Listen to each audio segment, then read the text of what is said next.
everybody, welcome back to TAZS Wig Closet at Wig Studio One. Today we're going to check out a brand new Gabor style for spring 2021. This one is called Flatter Me in the color Toasted Pecan GL 1823. There's a lot of detail packed into this video you won't want to miss. Coming up.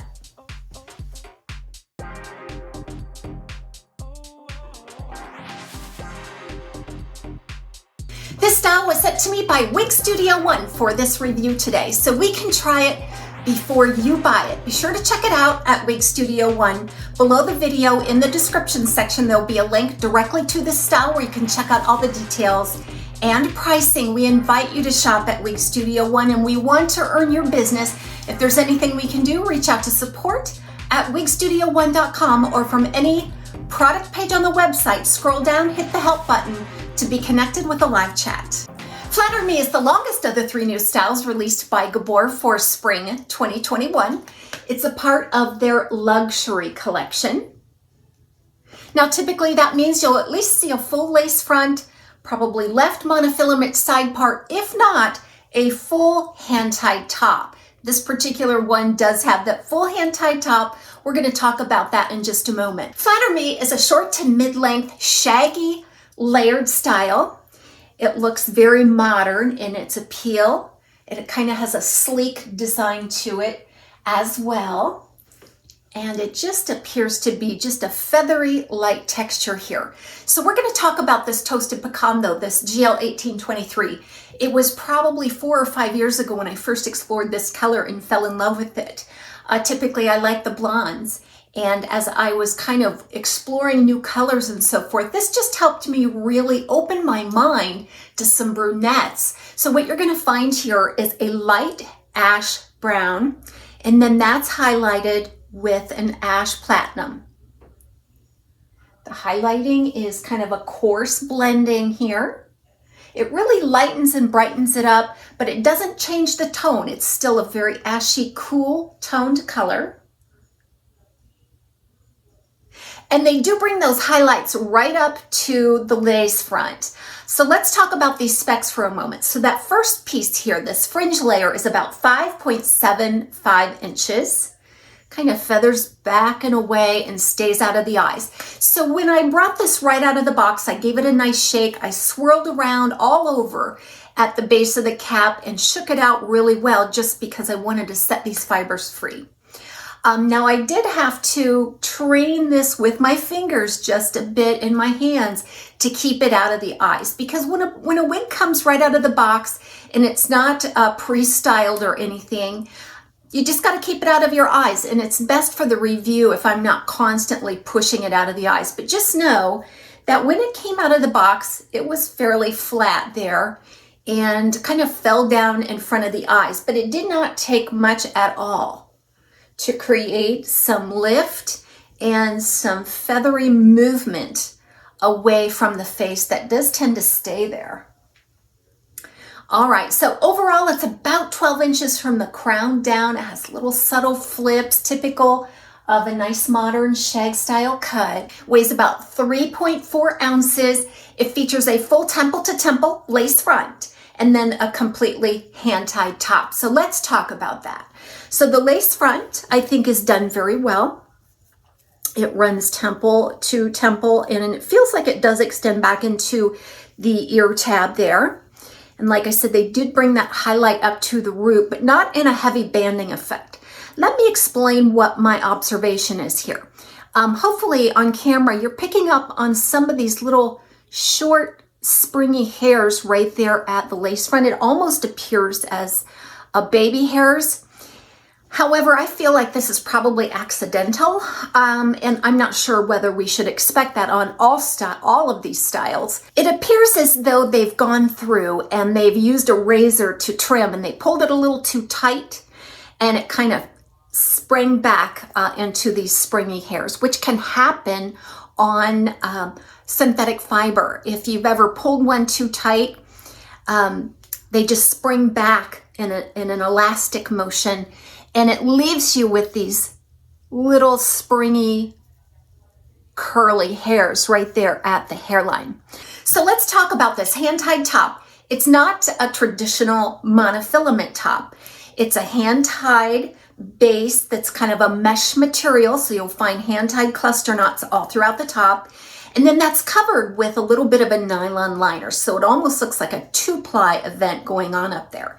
It does give the nice illusion of scalp wherever you part it throughout the top, and it's very, very soft and supple. So if you have very little hair, or if you have no hair at all, this particular hand-tied top is very soft and comfortable. Let's take a look. This is not a rooted shade, so you might see the little bit of striping up there where the highlight goes right up to the root. So you're going to see lots of layering all over. We talked about the front. There's a layer off the side, there's a layer off the back, and then you've got this crown layer. And then where the layers break, kind of flips up a little bit. If you like shags, I think this would be the perfect updated shag style. And the length is beautiful. It's just above the collar, I would say, for most of you. It has a nice flirty movement, as you would expect with a heavily layered style. Each one of these fibers is very fine, but you can get just a little bit of volume here and there. You're going to find some permatease around that hand-tied top, throughout the crown, back, and at the nape. Now this to me doesn't feel too overly done. I think it's just the right amount of permatease to support the style for the long haul. So you can use your hands just to work it into whatever you like, and I think it will probably stay very nicely for you. And that density is just kind of a medium density that's been taken down with these layers, so it does feel very light on the head.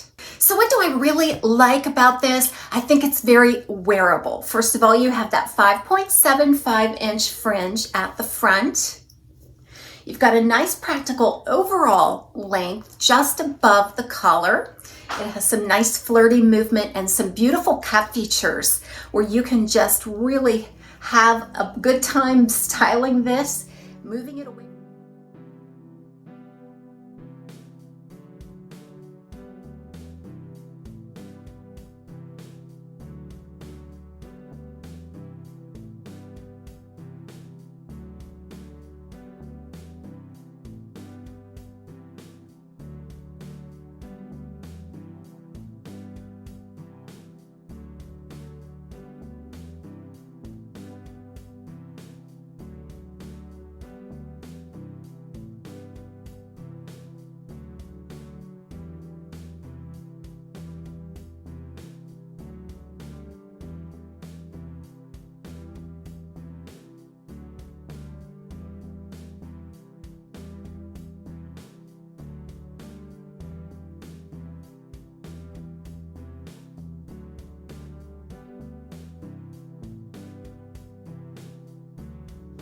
Inside, look at the cap for Gabor's Flatter Me. There's that lace front, beautifully contoured, stretching back and extending through the ear tab there. Nice fine knots. Nice fine grid.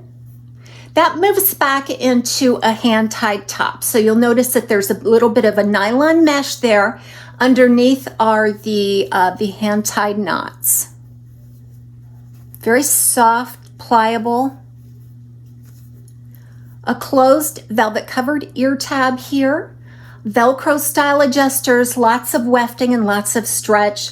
You do have an extended felted nape here. Now, you'll see that I did have to cinch these in and crisscross the adjusters. This cap runs very big on me, so I would say that it's best suited for average to average large circumferences. So as I mentioned, this is right out of the box. A few vigorous shakes, a little bit of swirling at the base of the cap, and some repetitive hand movements to kind of train it away from my eyes for the review. So let's try with glasses. If you're a full-time glasses wearer, this is a beautiful style to wear with glasses. There's very little permatease or thickness right there at the temple, and it fits securely between the ear and the ear tab.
Thanks so much for joining me today for a look at the brand new Flatter Me by Gabor in the color Toasted Pecan. Be sure to check it out at Wig Studio One.